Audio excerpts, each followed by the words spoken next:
just shot it. When the US Air Force shot down a suspected Chinese spy balloon over South Carolina last year, the relationship between Washington and Beijing deflated almost as rapidly as the balloon itself. Antony Blinken abruptly cancelled a planned visit. The presence of this surveillance balloon in U.S. airspace is a clear violation of U.S. sovereignty and international law.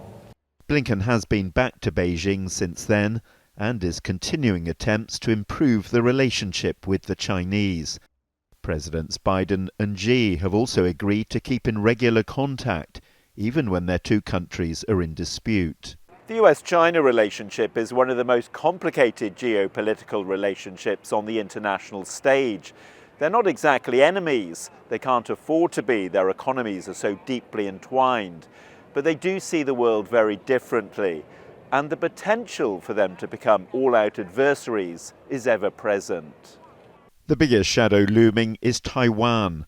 China considers it part of its territory and says it will eventually be reunified with the Chinese mainland by force if necessary. Other areas of contention include China's territorial ambitions in the South China Sea and the way Beijing is indirectly aiding Russia's war in Ukraine by helping Moscow build up its defense industry.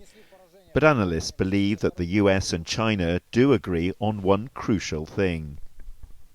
There's a shared understanding that both sides want to avoid war. Well, of course, you can say that that is a really low floor, but that is better than if there's no floor at all, right? So both sides are trying to, commit a lot of effort trying to avoid any conflict, which is also why you see there's more breakthrough on the military side. Both sides has resumed military-to-military dialogues, and there are actually a lot of progress.